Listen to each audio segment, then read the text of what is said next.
സ്നേഹമുള്ള DCI കൂട്ടുകാരെ, എല്ലാവരും ഉണ്ണാനിരുന്നോളൂ. എത്ര നേരമായി നിന്നെ ഒരുമിച്ച് ഉണ്ണാൻ വിളിക്കുന്നത്? ഒന്ന് വന്നിരിക്കുമോ മോനെ? എനിക്ക് വേണ്ടെന്ന് ഞാൻ എത്ര തവണ പറയുന്നു. എനിക്ക് വണ്ണം കൂടാതിരിക്കാൻ ഞാൻ ഡയറ്റാ. എൻ്റെ ക്ലാസ്സിലെ പലരും ഡയറ്റ് നോക്കുന്നുണ്ട്. മുറിക്കുള്ളിൽ നിന്ന് അരുൺ ഉറക്കെ പറഞ്ഞു. ഓ പിന്നെ 8ാം ക്ലാസ്സിൽ പഠിക്കുന്നവനാണ് ഡയറ്റ് നോക്കുന്നത്. ശരീരം വളർന്നു പ്രായത്തിലെ നല്ല ഭക്ഷണം കഴിക്കണം. അതും സമയത്ത് കഴിക്കണം. വീട്ടിലെ എല്ലാവരും സാധിക്കുന്നിടത്തോളം ഒന്നിച്ച് കഴിക്കുകയും വേണം. ഉറച്ച ശബ്ദത്തിൽ അച്ഛൻ നയം വ്യക്തമാക്കി. ഉച്ച കഴിഞ്ഞ് കളിക്കാനായി പുറത്തുപോയ അരുൺ നേരം നന്നായി ഇരുട്ടായതിനു ശേഷമാണ് വീട്ടിൽ കയറി വന്നത്. മൊബൈൽ ഫോണുമായി മുറിയിലേക്കു കയറിയ അരുൺ അത്താഴം കഴിഞ്ഞ് കഴിക്കാനും ഇറങ്ങി വന്നില്ല. അമ്മ വീണ്ടും വിളിച്ചുകൊണ്ടിരുന്നു. അവൻ ദേഷ്യത്തോടെ നോ പറഞ്ഞുകൊണ്ടിരുന്നു. ഒരു ദിവസം രാവിലെ അരുൺ എഴുന്നേറ്റത് വലിയ വായിൽ നിലവിളിച്ചുകൊണ്ടാണ്.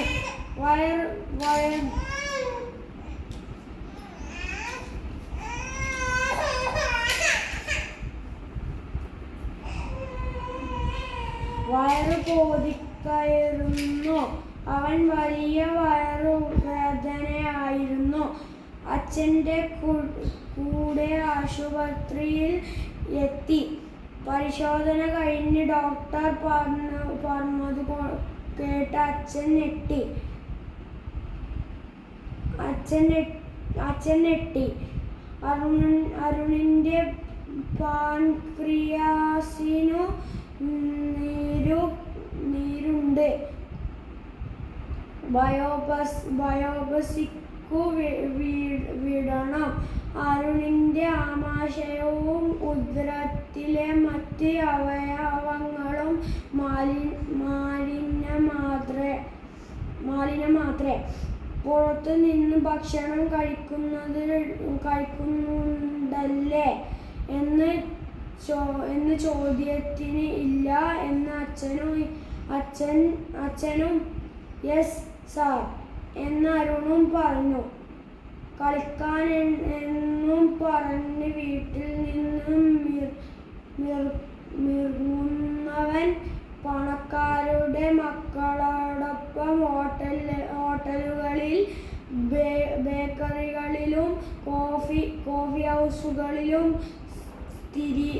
സ്ഥിരമായി കയറി ജങ്ക് ഫുഡിൻ്റെ അടിമയായി മാറിയിരുന്നു.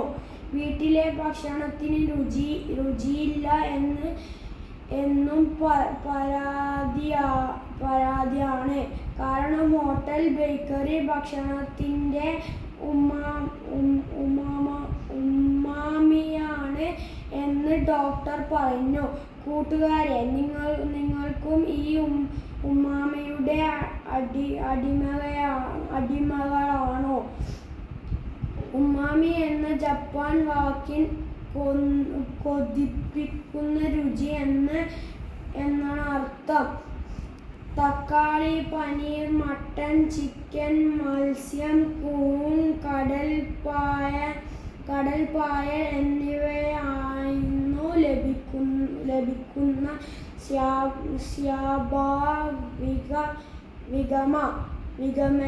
ഉമ്മാമി ആരോഗ്യത്തിന് നല്ലതാണ്. എന്നാൽ രുചിക്കൂട്ടാനായി മോണോസോഡിയം ഗ്ലൂട്ടാമേറ്റ് MSG എന്ന അജിനോമോട്ടോ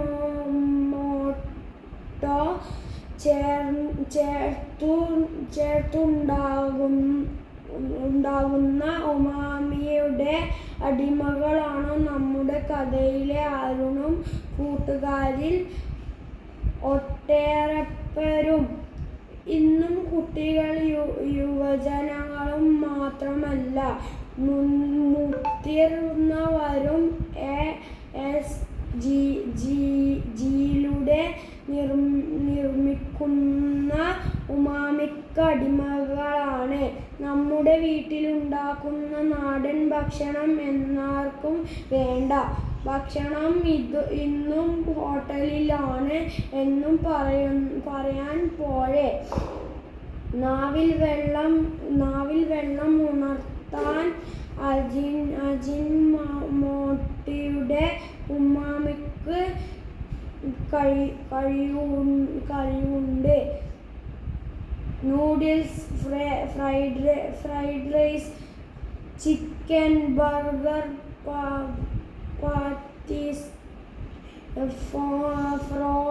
ഫ്രോസൺ മോമോസ്, ഷവർമ തുടങ്ങിയ എല്ലാ ഇറക്കുമതി ഭക്ഷണത്തിലും MSGയും കൃത്രിമരുചിയും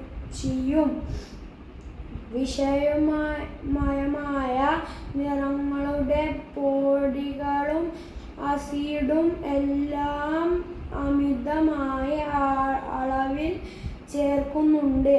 chips, Lays, Kurkure, nachos, cheese balls, puffs, panipuri മസാലകൾ, പോപ്കോൺ തുടങ്ങിയ കൂട്ടികൾ ആർത്തിയുടെ ഭക്ഷിക്കുന്ന സാധാ ഞങ്ങളിൽ ലേലം അത്യന്തം അപകടകരമായ കൃത്രിമ ഫ്ലേവറുകളും ആസിഡുകളും MSGയും ചേർക്കുന്നുണ്ട്. നമ്മുടെ നാടൻ ചോറ് കറികൾ, നാടൻ കോഴിയും കപ്പയും ബീഫും, അപ്പവും മുട്ടയും, പുട്ടും കടലയും, ചെണ്ടക്കപ്പയും, കാന്താരി മുളകും, ഉള്ളിച്ചമ്മന്തിയും ഒക്കെ കഴിച്ച് നല്ല കലോമസിലുമായി കല്ലിനോടം മണിനോടം പടവെട്ടി വളർന്ന കേരത്തിക്കുന്ന ഈ കേരള നാടിൻ്റെ തനതു ഭക്ഷണ ശൈലികളും രുചിക്കൂട്ടങ്ങളുമൊക്കെ കഴിയുമന്തിയുടെ കുഴിയിലൂടെ മൂടുന്നതാരാണ്? കൂട്ടുകാരെ, ഭക്ഷണം ഒരു സംസ്കാരമാണ്. ഓരോ നാടിൻ്റെ നമ്മുടെ സ്വന്തമായ ഒരു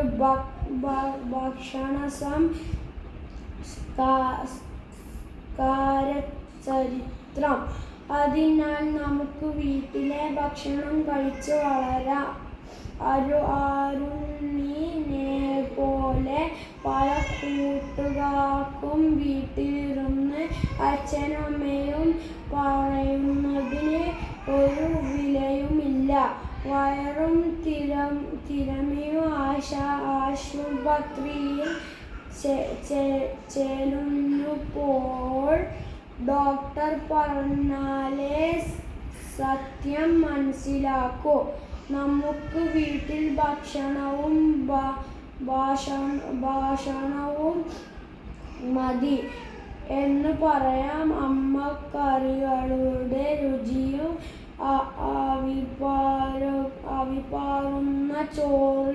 ആവിപാറുന്ന ചോറിലൊരു തുള്ളി എണ്ണയും പുരട്ടി അമ്മ വാരിത്തരുന്ന ചോറുകളുടെ അരുളുകളും നമ്മുടെ ആരോഗ്യത്തിന് നിയമമില്ലാകട്ടെ.